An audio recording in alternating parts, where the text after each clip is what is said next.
Friends அனைவருக்கும் வணக்கம். இன்றைக்கி வீடியோவில் நம்ம என்ன பார்க்க போகிறோம் அப்படின்னு பார்த்தீங்கன்னா, நம்ம கஸ்டமர் ஒருத்தவங்க ஏசி சர்வீஸ் பண்ணுறதுக்காண்டி கூப்பிட்ருந்தாங்க. ஏசி மாட்டில் வந்து சர்வீஸ் பண்ணலப்பா, வந்து சர்வீஸ் பண்ணி கொடுங்க அப்படின்னு சொல்லியிருந்தாங்க. கஸ்டமர் வந்து ஏசி இன்ஸ்டால் பண்ணி ஒரு 2 இயர்ஸ் இருக்கும் போல். ஆனால் எந்த ஒரு சர்வீஸுமே பண்ணலை. அவங்க போய் பார்த்தா உங்களுக்கு டோட்டலாக இன்டோர் ஃபுல்லாகவே பிளாக் ஜெல் ஃபார்ம் ஆகி ஏர் அப்படியே ஸ்டக் ஆகி நின்றுச்சு. நம்ம டோட்டலாக இன்டோரை வந்து பவுண்ட் டவுன் பண்ணி கழட்டிட்டோம். டோட்டலாக இன்டோரு பைப் லைனு எல்லாமே நம்ம ரிமூவ் பண்ணிவிட்டு அவங்களுக்கு நீட்டாக பைப் லைன் எல்லாம் நம்ம நீட்டாக மறுபடி ரீஒர்க் பண்ணி டேப்லாம் அடித்து எங்களுக்கு இந்த வீடியோவில் காட்டுறேன் பாருங்களேன். டோட்டலாக இன்டோர் ஃபுல்லாகவே பிளாக்கு பார்த்தீங்கன்னா உங்களுக்கே தெரியும். நம்ம அதை டோட்டலாக ரீஅசம்பிள், அதாவது மொத்தமாக யூனிட் ஃபுல்லாகவே தனித்தனியாக ரிமூவ் பண்ணி தனித்தனியாக நம்ம ஜெட் வாஷ் பண்ணி அதுக்கப்புறம் தான் நம்ம அசம்பிள் பண்ணோம்.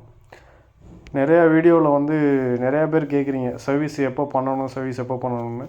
நம்ம நார்மலாக யூஸ் பண்ணுறோமோ பண்ணலையோ, இந்த அளவுக்கு நம்ம ஓரளவுக்கு, அதாவது உங்களுக்கு வீடியோவில் பார்த்தீங்கன்னா தெரியும், இந்த அளவுக்கு நம்ம பிளாக் ஆகிற அளவுக்கு விடக்கூடாது. யூஸ் பண்ணுறோமோ பண்ணலையோ ஜென்ரலாக ஒரு 6 மந்த் ஒன்ஸ் நம்ம கூப்பிட்டு செக் பண்ணிக்கிறது நல்லது. அதே போல் மந்த்லி ஒன்ஸில் 3 மந்த் யூசேஜ் பொறுத்து நீங்கள் 3 மந்த் ஒன்ஸ் அந்த ஏர் ஃபில்டரை வந்து நம்மளே எடுத்து வாஷ் பண்ணிடலாம். வாஷ் பண்ணி நம்ம போடும்போது உங்களுக்கு இந்த அளவுக்கு டஸ்ட்டு போய் ஃபார்ம் ஆகாது. அதே போல் இன்டோர் நம்ம ஏசி யூஸ் பண்ணும்போது உங்களுக்கு இன்னொன்று நிறையா பேர் கேட்குறது, ஃபேன் யூஸ் பண்ணலாமா பண்ணக்கூடாதா அப்படிங்கிறதையும் கேட்குறீங்க. ஏசியும் ஃபேனும் சேம் டைம் யூஸ் பண்ணக்கூடாது. என்ன ரீசன் பார்த்தீங்கன்னா, உங்களுக்கு அதாவது ஃபேனை நம்ம யூஸ் பண்ணும்போது உங்களுக்கு அது அது ரன் ஆகிறது வேறு ஒரு வேலை ரன் ஆகிட்டு இருக்கும். ஏசி ரன் ஆகிறது ஒரு வேலை ரன் ஆகிட்டு இருக்கும். அப்படி சேம் நம்ம ஒரே வேலை ரன் ஆகும்போது உங்களுக்கு ஃபேனில் உள்ள டஸ்ட்டை வந்து ஈஸியாக ஏசியை வந்து அப்சர்வ் பண்ணிக்கும். அப்படி இருக்கும்போது உங்களுக்கு டஸ்ட்டு போய் குயிக்காக அதில் போய் பிளாக் ஆகிடும். அதனால் ஏசியும் ஃபேனும் நம்ம ஒரே டயத்தில் யூஸ் பண்ணக்கூடாது அப்படிங்கிறத நிறையா பேர் சொல்கிறோம். அதே கமர்ஷியல் யூசேஜ்லாம் பார்த்தீங்கன்னா உங்களுக்கு கம்பல்சரி நம்ம ஃபேன் யூஸ் பண்ணுற மாதிரி தான் இருக்கும். ஆனால் சர்வீஸ் வந்து நீங்கள் 6 மந்த் ஒன்ஸ் கம்பல்சரி பண்ணிடணும். இந்த மாதிரி உங்களுக்கு சர்வீஸ் வந்து பண்ணுற மாதிரி இருக்குது அப்படின்னா உங்களுக்கு யூனிட் வந்து ஃபுல்லாக பிளாக் ஆனால் மட்டும் தான் நம்ம இந்த சர்வீஸ் பண்ணுவோம். இல்லாட்டி ஜென்ரலாக நம்ம நார்மல் எல்லாருக்குமே தெரியும் ஜென்ரல் சர்வீஸ் எப்படி பண்ணோம் அப்படிங்கிறது. யூனிட்டு ஃபுல்லாக பிளாக் ஆகி ப்ளோயர் எல்லாம் உங்களுக்கு டஸ்ட் ஆனால் மட்டும்தான் நம்ம இந்த மாதிரி யூனிட்டை ஃபுல்லாகவே எடுத்து நம்ம வாஷ் பண்ணி ஃபுல்லாக ரீஅசம்பிள் பண்ணுறது.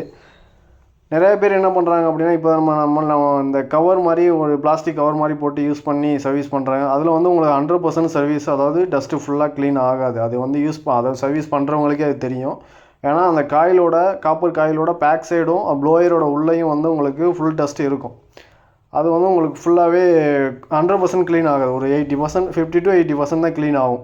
நம்ம யூனிட்டை ஃபுல்லாக எடுத்து சர்வீஸ் பண்ணும்போது உங்களுக்கு நம்ம டோட்டலாக அதாவது பார்ட் டு பார்ட் எல்லாத்தையும் ரீஅசம்பிள் பண்ணிவிட்டு நம்ம சர்வீஸ் பண்ணுற மாதிரி இருக்கும்.